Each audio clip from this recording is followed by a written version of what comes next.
Hey everyone, it is Brandon Lee, host of this podcast called Escaping Rock Bottom. I just want to first start out by saying thank you to everyone who is listening right now. If you happen to be watching on YouTube, on Facebook, or on my website, escapingrockbottom.com, it is good to see everyone there. For those who are watching, I promise the video quality is going to improve over time. I got some lights coming. We'll change the background a little bit, but just wanted to get started and get it up and running. And first, thank you to everyone who has gone on to my website and already subscribed to this podcast. I'm already overwhelmed. I think I have over 1,000 subscribers so far, and I am now recording my first ever podcast. I really wanted to do an introductory podcast first to introduce myself to those who may not know me, those who may not have ever seen me on television before. Again, my name is Brandon Lee. I'm a former news anchor out of Phoenix, Arizona. I worked at Channel 3 in Phoenix, 3 TV. I anchored the 5 p.m., the 6 p.m., the 9, and the 10 p.m. nightly. So I anchored a lot of news when I was in Arizona. I loved my time there and just recently left in December of 2018. Gosh, where do I begin? We usually say this is a qualifying part of our story in AA. I travel the country now and share my story to thousands of people around the country who are willing to listen. Hopefully, I'll be able to share some of my experience, my strength, and my hope with some of you at home. You know, I always start out with this statistic because it's just mind-boggling to me. If you think about this, 23 million Americans are identified as being some sort of an addict, whether it's being addicted to drugs or addicted to alcohol. 23 million Americans suffer from addiction. And then there's this fact that only 3 million of the 23 million in this country who are identified as addicts will ever see help. So only 3 million of those people will ever go to treatment, will ever go to a 12-step program like AA or NA. So when you think about that, and then multiply that number by at least 5, right? Because every addict typically has a mom or a dad, a grandmother, grandfather, a brother or a sister or friends who are desperately seeking answers to help out that loved one, all right? So that's like over 100 million people impacted every single day about addiction in our country. And many of those people who will never seek treatment, or if you're a friend or a family member who knows somebody who's an addict, you've likely thrown your hands up in defeat at some point and said, how the heck do I help my friend? Or how the heck do I help my son or my daughter who's addicted to drugs? And I'll be the first one to tell you, it is not easy. It is really hard, especially that bond between a parent and a child. So throughout this podcast, and as we continue on over time, we'll go into depth about many of these issues. I want you at home, the listener or the watcher, to email me questions that you have. Perhaps your son or your daughter is addicted to drugs and you just don't know what to do. I might be able to help. So my qualifying story begins. I was born back in 1980 in Orange County, California, Southern California. I was raised in an upper middle class home. My parents were super successful in their businesses. My mom sold real estate. My dad was in politics and did a lot of public service for the community. I have 2 older sisters, so I was the youngest child in the family. We're all separated by about 2 years. And, it all really begins in childhood. I always knew something was a little different about me. I grew up with 2 older sisters, and my older sisters would like paint my nails. They would paint like my nails with nail polish. We listened to a lot of Cyndi Lauper and a lot of Whitney Houston in the household.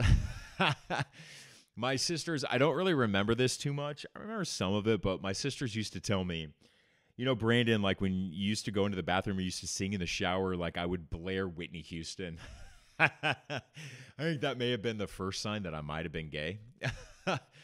But yeah, so I just remember how tough childhood was for me at points in my life. Like I remember being bullied by kids in school. I used to be called Mascara Boy because, yes, it does look like I wear mascara. I promise you I don't. I just have really thick eyelashes, but I was just so bullied as a kid because, believe it or not, I had a girly voice, and they used to call me girly voice.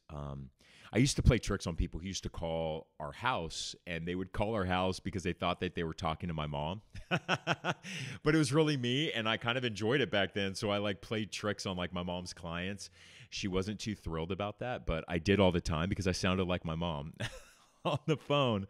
Eventually puberty hit in, and I am so grateful that God has blessed me with a deeper voice. Probably because God was like, hey, you were bullied enough as a kid. I'll give you a deep voice. It's something I prayed for all the time. I'm like, please let me hit puberty early. Um, you know, I'll get more into bullying in my story down the road in some further podcasts. But, people always ask me, what's the one big question people ask me is, how did you become a drug addict? Like, you grew up in a really good house. You grew up in an affluent neighborhood. I went to Catholic schools, so I went to private schools. I went to the best schools around Southern California, and still became a drug addict. And I tell people it was the trauma that I experienced as a child. Because at first I didn't know how to answer that question, right? I didn't know. My parents weren't drinkers. They definitely didn't do drugs. My older sisters, yeah, they'd have some wine, but I didn't grow up watching an alcoholic mother or an alcoholic father. So it wasn't learned behavior, but it definitely was an escape for me when I could start processing some of that trauma. And, sex abuse is part of my story. I was sexually abused by two people in my life. One person I was sexually abused by every Friday was my piano teacher. Every Friday I had a piano lesson. I would come home from school, and, I would be fine. And I would run home. I would go into the house on Friday afternoon. That's typically like when kids are out in the streets and they're playing and they're having a good time. But I just remember every Friday I came home from school, I immediately went into my bedroom and I crawled into bed and I built this fort of pillows around me. I was about 7, 8, 9 years old at the time. And I remember just building this fort and hiding in this fort. And my mom would come in and my mom would say, "What are you doing? What are you doing hiding in here? Your piano teacher's in the living room. Like, you have a piano lesson, you have to go."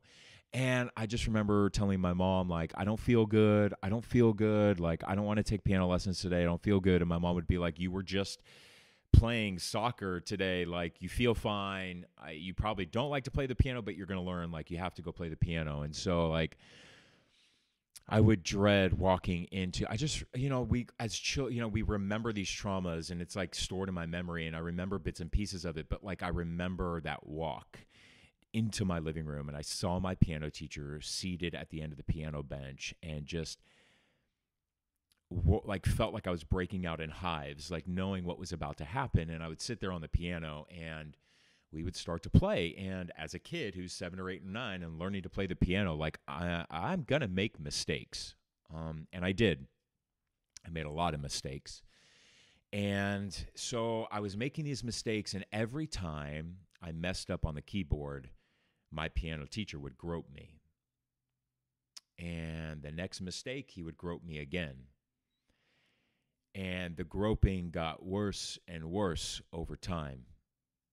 And I remembered not telling anybody. I remembered, every time he would touch me, I'd cringe. I would recoil and I would just cringe. And he would do it again and do it again.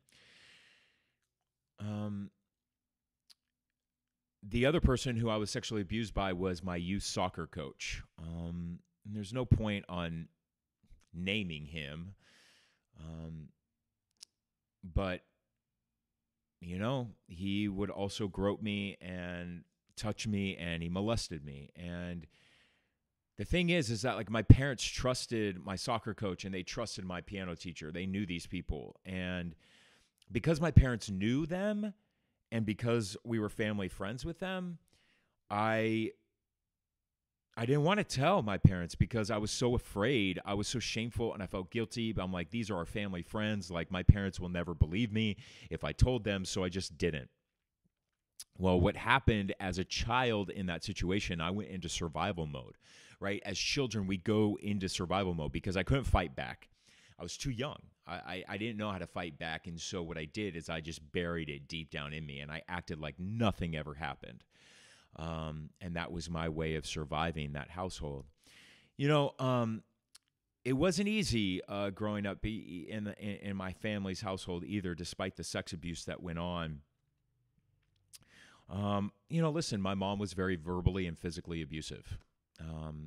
And it hurts for me to even say that in such a public atmosphere like a podcast, but it's my truth. And, one thing I promised myself that when I ventured into this podcast that I would be 100% truthful. I would never lie about anything. I won't hide about anything. And as much as some subjects might be more painful than others to talk about, I have to talk about them if, as a community, we're going to help another addict. So I actually think I can probably take the headphones off for this part. It's a little bit better. And so, I was physically abused, and my mom has never been diagnosed, but I believe that my mom suffers from a little bit of bipolarness and some narcissism. And, it was really hard. She was so successful. And I have to say this before I go any further, that I know my mom loves me.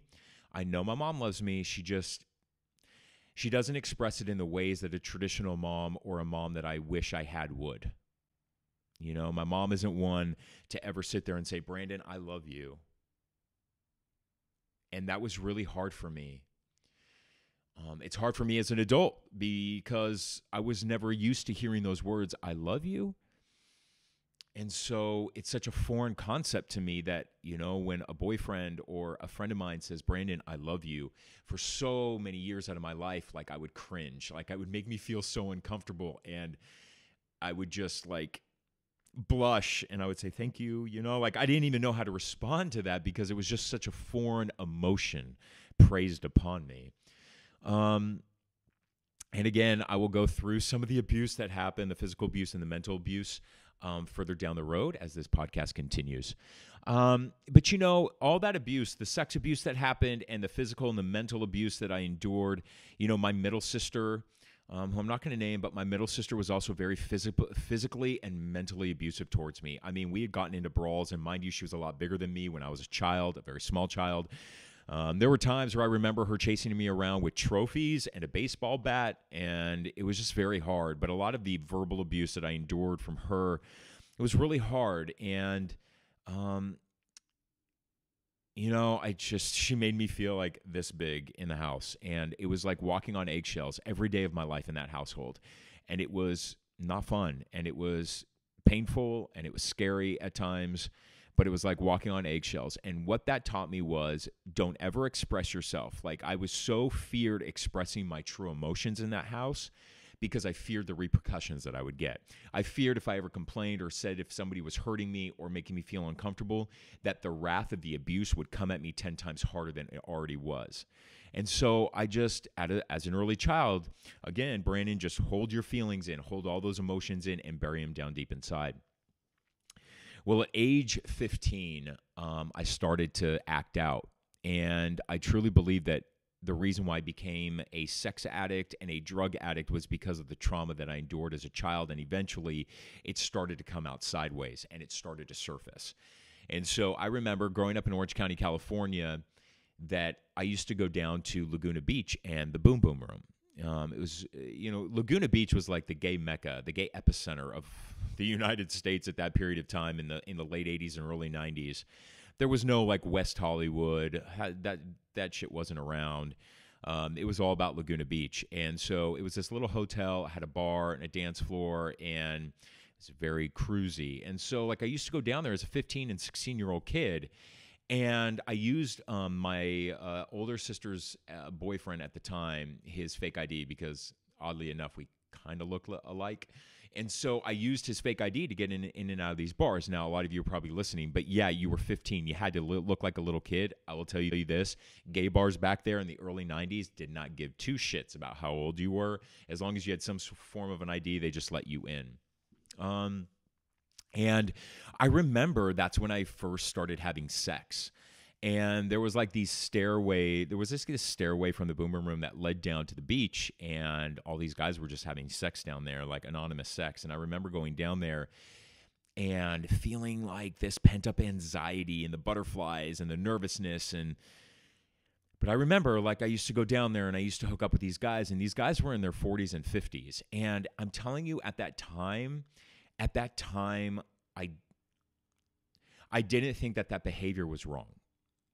Now, in hindsight, looking back as a grown man who is 38 years old now, and looking back at a 15-year-old boy who is having sex with grown men who are 40 and 50 years old, that is rape.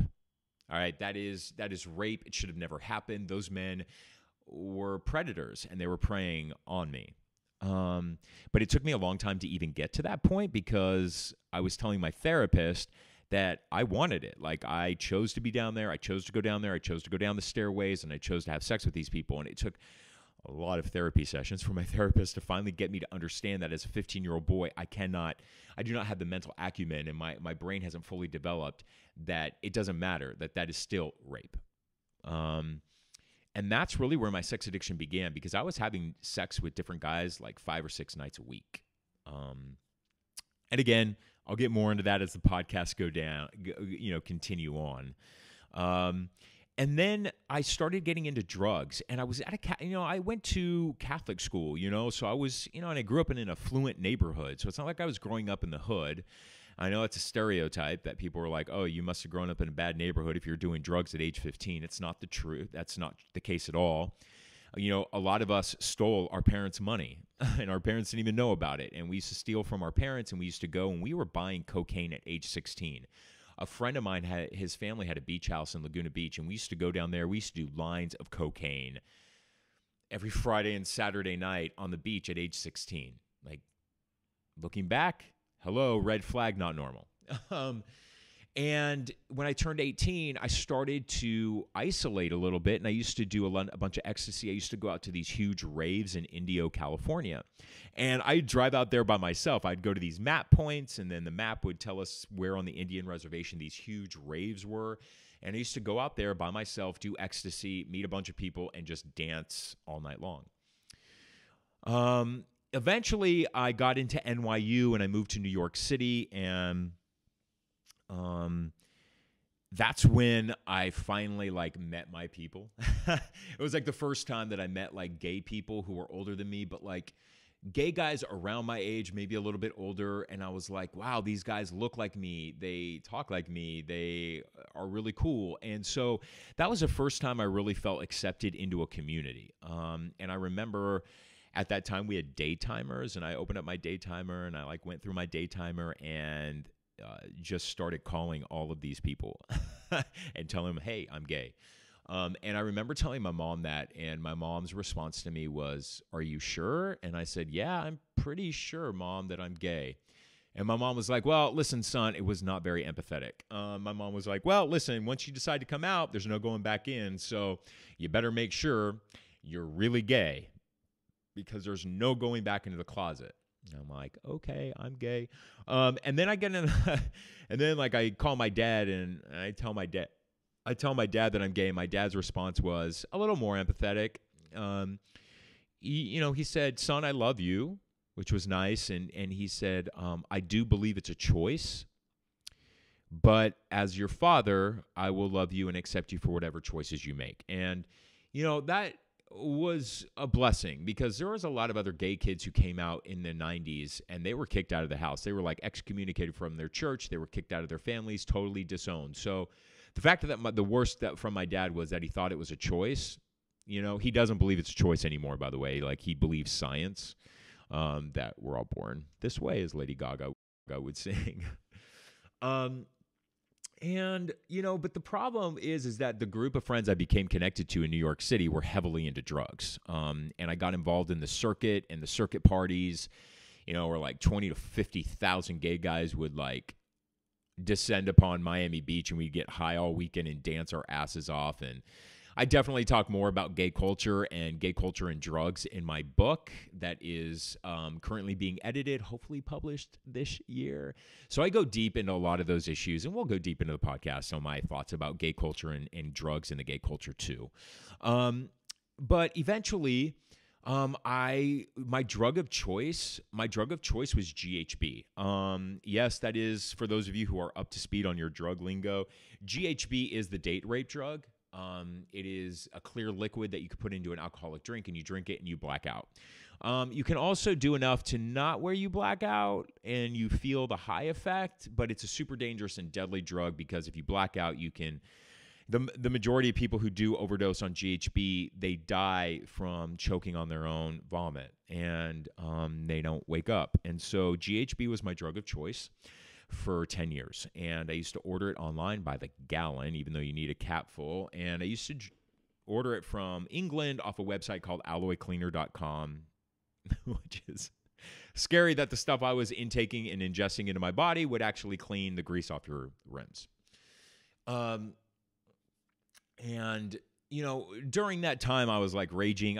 Listen, I tell people too, like I had a really good time. Like I had a really good time high on drugs for a while until it wasn't fun anymore.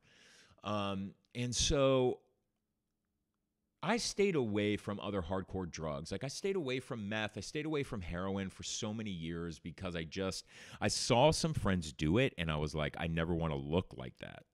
So like just seeing my friends look like Skeletor, I'm like, I keep that shit away from me. But then I moved back to California, and that is where I went to a bathhouse. And, you know, the sex addiction is like in full swing. And when you're a sex addict and you're high on drugs and you're gay, you're likely going to be online on sex apps or on bathhouses. And so I went to bathhouses, and like I remember I was high on GHB.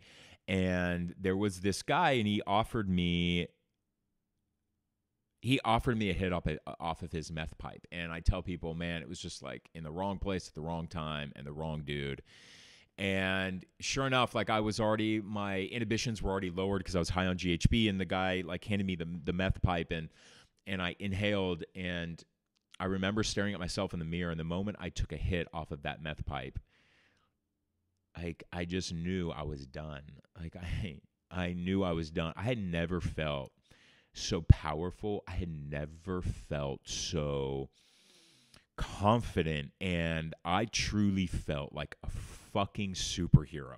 Like when I tell you I felt like Superman, I fucking felt like I could conquer the world. I could do anything. At the same time, I remember looking at my pupils and looking at my eyes in the mirror, and it was black and it was dark, and it was almost like the soul inside of me had been ripped out, like totally ripped out. And I didn't care. And that's what is probably the scariest part, is I knew I had met my match. Like I knew that this drug was going to take me down, and I didn't care. I wanted more. And I did meth for about 6 months, and boom, I was done. But before I get to that very end, there was a month of like near-death experiences. Like when I was working in LA, I used to get high on GHB in the parking lot after I got done with the newscast, knowing that it would take about 10 minutes for the drugs to hit me before I went to the bathhouses. And one time I did the GHB and at 11 p.m. and I woke up at 4 o'clock in the morning on the side of the 110 freeway in Los Angeles. And my car was underneath an overpass. It was parked in the emergency lane, and the hazard lights were on, and my driver's seat was reclined all the way back, and I fell asleep. And I woke up and I looked, and it was 4 a.m. What I would eventually come to learn is that I truly believed that my higher power and my guardian angel was looking over me and basically saving me from myself, saying, Brandon, you have a greater purpose on this life. You are not going out this way. I am pulling you over to the side of the road to keep you safe. Now, mind you, during this time period, I did not believe in God, and I did not believe in a higher power, and I did not believe in guardian angels. So that is something that I learned through going through the steps of AA, that I found my spirituality and was able to reflect back upon some of these moments. Another moment in that January, February, right before I got sober, I was skiing up in Utah, and I was high on drugs. I was high on GHB, and I remember skiing down the slopes, and I went off a cliff, and I crashed, and I landed on my neck thinking I was paralyzed. But I lived. And then came the last week. And that last week, I had 2 drug overdoses in 1 week. And the first drug overdose, and again, I'm going to go into more detail as the podcast go on, but the first drug overdose that I had, I cracked my head open. I had bleeding in my brain. I was sent to Hollywood Presbyterian Hospital in Los Angeles. I was in a coma, and I awoke from the coma. And the ER doctor and the neurosurgeon came down and said, listen, in about 12 hours, we're going to have to do brain surgery on you. You've got bleeding in your brain, and if we don't cauterize it soon, you could bleed out and you could end up dying. And I was so fucked up mentally at that time in my life. I looked at the doctor and I said, nope, I'm going to leave. And he goes, excuse me? And I said, doctor, can you hear me? Can you understand me? And he looked at me and he said, yeah. And I said, doctor, I'm fine. I'm going to leave. I'm going to leave the hospital. And so without any clothes, I put on my hospital scrub, like the hospital gown, the robe I was in. I had my socks, and I left the hospital. I signed myself out against medical advice, and I started walking down Sunset Boulevard to my car. And when I eventually got to mind you, like, imagine that picture. Here I am in my fucking hospital robe with those little socks with the little sticky things on the bottom. I'm walking down the damn road on Sunset Boulevard at like 2 p.m. I eventually get to my truck, and I get into my truck, and what do? I immediately open up the center console, I get my meth pipe, and I immediately get high on meth again. I don't remember what happened next. All I remember is about 3 or 4 days later, I woke up in the same ER on life support at Hollywood Presbyterian Hospital. And I remember taking a breath, this like gasp of a breath. I went, and I woke up and I looked above, and there was this ER doctor, and I'll never forget what she looked like. And she was looking at me in my eyes, and she turned and she looked up towards the ceiling. Up towards the sky and the ceiling, and she said, God, thank you for saving this one. And she recommended that I go to, they eventually, like, they got me off the coma, off life support, and I was crying in a little hospital room, and this little nurse came in, and she heard me crying, and she came in, and she goes, Brandon, we all make mistakes. And she goes, do you believe in God? And I said, no, I do not. And she goes, that's okay, because he believes in you. And she handed me this little flyer. She handed me this little flyer of these AA meetings. And she goes, you need to go to this tonight when you get released. And sure enough, I took her advice because I was desperate to stop using.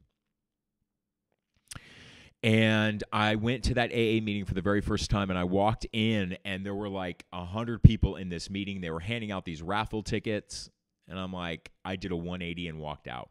And these 2 guys chased after me, and they said, hey, you, come back, come back, come back. And I reluctantly did. And they said, what's your name? And I said, it's Brandon. They said, why are you here? And I was like, well, some nurse just told me to come here tonight. And they're like, well, you're in the right place. And they told me to come inside. They handed me a raffle ticket, and I sat there in the back in the corner of this meeting, and I sat there quietly, and they had a speaker that day. And I was listening to this speaker, and I was listening to him, and I said, wow, this guy kind of sounds like me. This guy kind of is sharing my story a little bit about how out of control he was. But this guy had like 15 years sober. And at the end of the meeting, they said, well, we have time for 1 share, so we're going to call out a ticket number. And so they put their hand in the bowl, and they drew a number, and they read the number, and I shit you not, they read my goddamn number. And the guy next to me goes, man, they just called your number. You need to go up there. And I said, like hell, I'm going up there. He goes, son, you need to get up there. You got to go, man. They just called your number. And I went up there, and I looked at this room of 100 people in dead silence, and they were all staring at me, and I said, my name is Brandon, and I am fucked up, and I'm going to die. And I shared a little bit about the last week of my life, and I was in dead tears, and I cried. I was sobbing like a little baby, and I went and sat down at the end of that meeting. The meeting ended when I sat down. A line of people came up to me to shake my hand, introduce themselves to me. And they all said, thank you Thank you for being here. You're the most important person in this room. I looked at him like cross-eyed, like, what the fuck you talking about, man? I just told you I nearly died twice this last week, and all you're here giving me a round of applause and shaking my hand and saying welcome. There was a group of guys that came up to me that day, and they invited me to play softball the next day. And they were playing softball at 7 a.m., and sure enough, I met them at 7 a.m. that day. To their surprise, they didn't think I was going to show. So I played softball with them, and I just noticed that all these guys were laughing. They were having a great time. And I said, man, like, they're all laughing. They're having a good time, like, and they're all sober. And they look like me. They're tatted up. They're athletic. They're playing softball. And then they said, hey, Brandon, like, what are you doing this afternoon? Like, come to lunch with us. So I went to lunch with them. And after lunch, we went to a meeting. And then the next day, they're like, hey, Brandon, come play softball with us. And I did. And we went to a meeting. And little did I know, they never preached sobriety to me. They never preached AA meetings to me. No, these guys were just showing me how great life is for them sober, laughing, having a good time. And they were showing me how the program works, how AA works. They were showing me how great their life is sober. And, you know, like when I got that first chip, when I got my welcome chip, my 24-hour sober chip, I still have that chip, by the way. I held that thing so damn near. I made sure I never lost it. I kept it near and dear to my heart. Because I remember looking at the guy next to me who was celebrating 60 days at a meeting, and I was like, damn, how did you do that? That's a friggin' miracle, man. Like, I wish I could get 60 days sober, 60 days without a drink, 60 days without a drug seemed like a lifetime to me. And this Friday, on February 22nd, 2019, I will be celebrating 9 years sober. 9 years sober. 9 years sober. I am so happy. I am truly proud of myself. I'm proud of this sober community who has lifted me up in the spirits and just the bonds that I have with people in the rooms of sobriety. So listen. We're approaching 30 minutes right now. We just hit 30 minutes. So listen, that is a little bit about my story. Trust me, there's a lot more to get into and more details that will progress over time throughout the podcast. But I wanted to qualify. I wanted to introduce myself to people who may not have ever watched me on the news or may not know anything about me, but that's a little bit of my qualifying story. We're going to talk about child sex abuse. We're going to talk about drug addiction. We're going to talk about alcoholism. We're going to talk about sex addiction. We're going to talk about all those things on this podcast. These are all part of my story, and I am so blessed and so grateful to say that I am no longer a sex addict. I am no longer a drug addict, that I have used the 12 steps to overcome a lot of this stuff. I am in intense therapy even to this day. Therapy has been a blessing in my life. I want to share all of that with you. I want to share all of my knowledge with you. I'm going to have amazing guests on this show from recovery and addiction, and these are people who are going to help answer even some of your questions.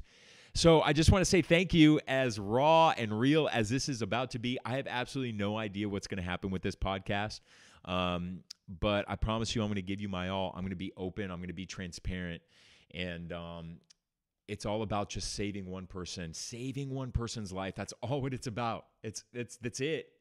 And we gotta remove the shame and remove the stigma of addiction.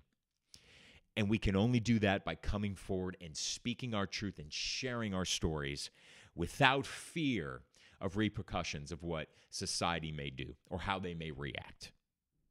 Because saving our lives is more important than any job. So thank you for joining the podcast, Escaping Rock Bottom, www.escapingrockbottom.com. You can find it on YouTube. You can find it on my website. You can find it on iTunes and SoundCloud. Share it. Tell people about it. Let's grow this community, and let's have some fun. Thanks, guys. See ya.